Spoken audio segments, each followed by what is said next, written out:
Thank you, Turaho, Master of Ceremony. Good morning, everybody. Welcome to Port Moresby and Papua New Guinea. I hope your stay here with our host will be a comfortable one and a memorable one also. Thank you for the organizers for inviting me to do a presentation this morning to the forum. But first of all, I'd like to thank the chairman of the Pacific Provident Fund and Social Security CEO Forum, Mr. Tarutia, for engaging with me to get the invitation over, and was able only to sponsor today's lunch. Participants from the Pacific Island nations, Mr. Errol from the president of the International Social Security Association, distinguished guests, ladies and gentlemen. The invitation topic I had was to talk on a supervision of the superannuation, but I'd like to extend it to the whole financial system in Papua New Guinea, which also includes the superannuation industry. And I'll try to give a bit more emphasis on the superannuation industry itself.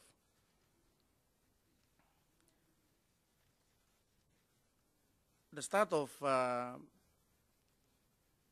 major breakthrough in financial system reform in Papua New Guinea started during 2000. But prior to that, during the period 1992 to 1999, Papua New Guinea economy was grossly mismanaged. Fiscal operations were very lax, monetary policy and all long-term saving schemes controlled by the Ministry of Finance and specifically by the minister. In spite of the commencement of production of a very lucrative oil field, which is called Kutubu, two new substantive gold mines, which are Mishima and Pugera gold mines, and coming into full production of a very large copper and gold mine, which is Oktedi. The foreign exchange reserves were exhausted and the country faced bankruptcy on its external payments. This resulted in the floating of the kina, which is the Papua New Guinea's currency, in October 1994. A further breakdown was in the offering in mid-1999, when a new prime minister was elected that decided to use the nation's international donors, the multinational institutions, and the largest donor, Australia, to put the nation on a recovery path. In addition to a very responsible fiscal regime, one of the immediate and most urgent areas that needed attention was the financial system in Papua New Guinea. Towards this end, a major reform was planned and implemented. The reform was centered on 4 pieces of legislation: the Central Banking Act of 2000, that gave full independence to the central bank and its governor to manage the monetary affairs of the nation, with a clearly defined objective of maintenance of price stability, the regulation and supervision of the financial system, to promote an efficient, low-cost national and international payment system, and only if those above are secured, this would be conducive to promote macroeconomic stability and economic growth in the country. The second legislation was the Banks and Financial Institution Act of 2000 also, that empowered the governor to regulate and supervise all banking or all deposit-taking institutions. The Central Banking Act 2000 stopped the uncontrolled funding by the Bank of Papua New Guinea of the government deficits, which forced a very tight and responsible regime during that time. The Banks and Financial Institution Act 2000 enabled the central bank to eradicate a very large number of pyramid schemes that operated all over the country and are taking deposits from unsuspected savers. 2 more pieces of legislation were introduced. First, the superannuation Act of 2000, and second, the Life Insurance Act of also 2000. In Papua New Guinea, the long-term saving schemes are concentrated mainly in 3 superannuation schemes. All 3 were grossly mismanaged, rampant corrupt practices, and highly questionable investments decisions were made during that time.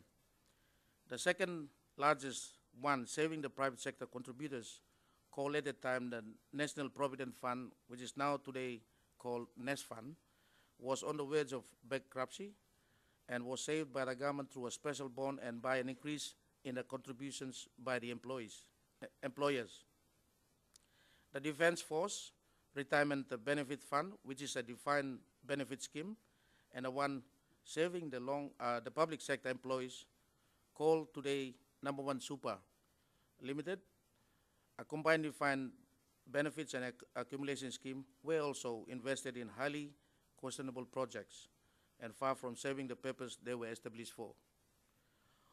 While there was no question about the responsibility of the central bank for the 2 banking acts, the government decided that all 4 pieces of legislation be administered by the independent central bank with no right of intervention from any other state instrumentality. The elements of the 3 regulatory supervisory acts are fit and proper test of all senior managers and bond members or trustees, the powers of the central bank to issue rules, regulations, directives, and standards. In addition, the Superannuation Act separates between the trustees, which is the board, the investment manager, and the fund administrator. So those 3 have to be licensed separately. This structure allows for tight regulation, supervision, and control of the actions and timely intervention to ensure that unacceptable practices are stopped before they inflict irreparable damage.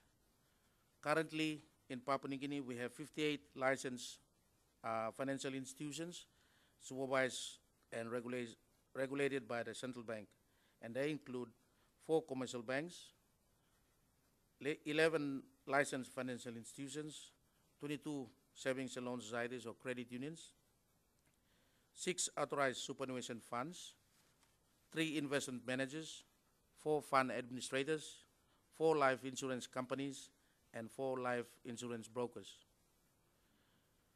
The central bank does not supervise government-owned financial institutions, such as the National Development Bank and the Investment Corporation, or which is now called Pacific Balance Fund, which exist under their own legislation.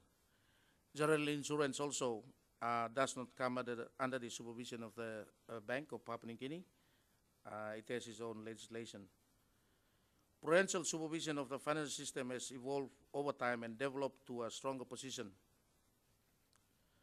However, numerous challenges exist.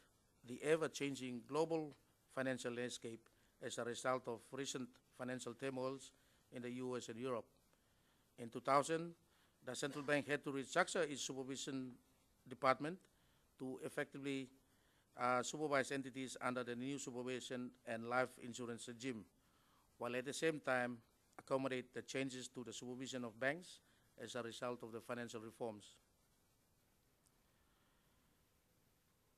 The superannuation framework, which enhanced supervisory tools under the enhanced and improved framework established under these legislations, enabled the bank to close down 100 dormant savings and loan societies, placed other financial institutions under this statutory management, and even liquidate financial institutions that had been mismanaged and were beyond rescue. For Papua New Guinea, the bank had to act at a time of crisis, which is not the most desirable environment to implement such reforms. However, the outcomes were very favorable and the results very positive.